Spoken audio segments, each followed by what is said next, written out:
नमस्कार मित्रों। आज हम बात करते हैं सफलता के मूल मंत्र पे कि जीवन में सफलता कैसे अर्जित की जाए। अब आप कहेंगे कि सफलता, अगर पूछे कोई आपसे तो आप कहेंगे कि सफलता तो वही है जिसमें हमारे पास ढेर सारे संसाधन हों, बड़ी बड़ी गाड़ियाँ हों, चमचमाते घर हों और नौकर और चारों तरफ नौकर चाकर हों, हमारी हर इच्छा पूर्ण करने के संसाधन हों, वही सफलता है। परंतु क्या कभी सोचा है आपने कि हर व्यक्ति की सफलता का मानक अलग अलग होता है, चाहे इंसान हो या ईश्वर। इसी में हम बात करेंगे हमारे आराध्य प्रभु श्री राम की, जिन्होंने राजपाट को त्याग कर, राजपाट को ठोकर मारकर पितृ आज्ञा को निभाने में अपनी सफलता खोजी। हम आप ये सोच भी नहीं सकते कि हमारे सामने हमें ताज पहनाने वाला दिन हो, हमें कल ताजपोशी हमारी होनी है, कल हमें ताज हमारे सिर पे चमचमाएगा और हम उसको छोड़ के गेरुआ वस्त्र में आ जाएंगे, क्योंकि हमें पिता की आज्ञा निभानी है, माता के वचन को निभाना है, पिता के वचन का पालन करना है।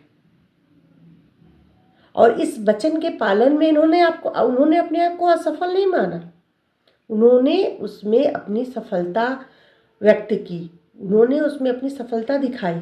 उन्होंने बताया कि हम सफल हैं क्योंकि हमने अपने पिता की आज्ञा का उल्लंघन नहीं किया, अपने पिता का दिया हुआ वचन हमने निभाया।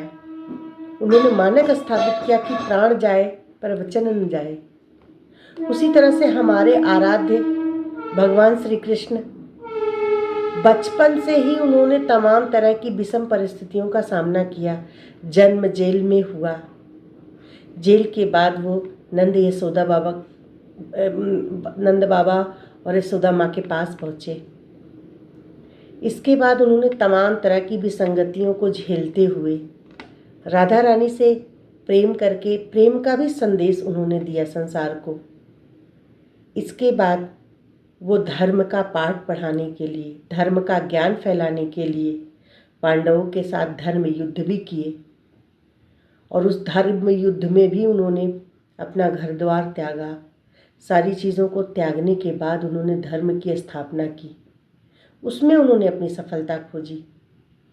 उन्होंने धर्म की स्थापना करके धर्म की रक्षा के लिए सर्वस्व त्यागा, उसमें उन्होंने अपनी सफलता खोजी। हमारे आराध्य श्री कृष्ण ने हमें हर तरह का पाठ पढ़ाया, प्रेम, करुणा, दया, धर्म, सब तरह के पाठ उन्होंने हमें पढ़ाए। बात करते हैं हम महात्मा बुद्ध जी की। महात्मा बुद्ध भी तो राजकुमार थे, राजा के पुत्र थे। अगर वो चाहते तो वो भी राजपाट और सिंहासन में अपनी सफलता खोज सकते थे, उसमें वो संतुष्टि पा सकते थे, संतुष्ट हो सकते थे, लेकिन उसमें उन्होंने सफलता नहीं खोजी। उन्हें संतुष्टि मिली ही नहीं, सफलता मिली ही नहीं। उनके लिए वो सफलता का मानक था ही नहीं। उनके लिए सफलता का मानक था आत्मसंतुष्टि, जिसके लिए उन्होंने कंदराओं में, जंगलों में भ्रमण करने के बाद आत्मज्ञान पाया, आत्मसंतुष्टि पाई।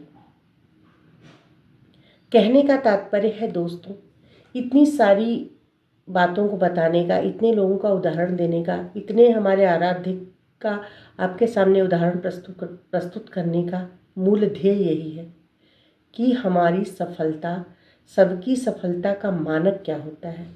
सफलता का मानक वही है जिसमें हमें आत्मसंतुष्टि मिले, जिसको करने से हम संतुष्ट हों, जिसको करके हमें लगे कि जो कुछ भी हमने किया वो ईमानदारी से किया, मेहनत से किया, धर्म और कर्म से किया।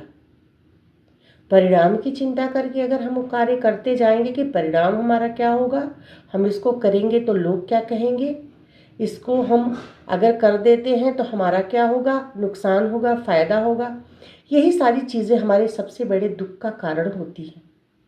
हम दुखी इसीलिए होते हैं कि परिणाम पहले सोच लेते हैं कि अगर हम ये करना शुरू कर देंगे तो लोग क्या कहेंगे।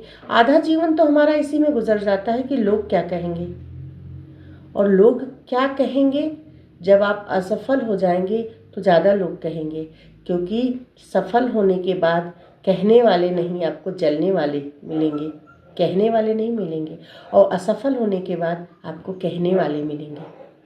इसलिए असफलता को न देख के सफलता देखिए, और सफलता भी वही देखिए जिसमें आत्मसंतुष्टि हो, जिससे आप संतुष्ट हों, जिसको करने से आपको कोई ग्लानि ना हो, आपको कोई दुख ना हो, आपको कोई परेशानी ना हो, अपने आप को जवाब ना देना पड़े। क्योंकि मित्रों, दुनिया को जवाब देने से पहले, दूसरों को कुछ कहने से पहले हमें खुद को जवाब देना पड़ता है।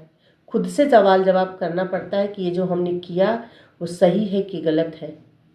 इसलिए दूसरों को जवाब देने से पहले, दूसरों का सोचने से पहले खुद का सोचिए कि जो हम कर रहे हैं वो सही है कि गलत है। अगर हमारे आराध्य श्री राम जी ने ये सोचा होता कि दूसरे क्या कहेंगे, लोग क्या कहेंगे, कि हम जंगल में जा रहे हैं, हम वनवास जा रहे हैं, तो पितृ आज्ञा नहीं मानते, पितृ आज्ञा का पालन नहीं करते।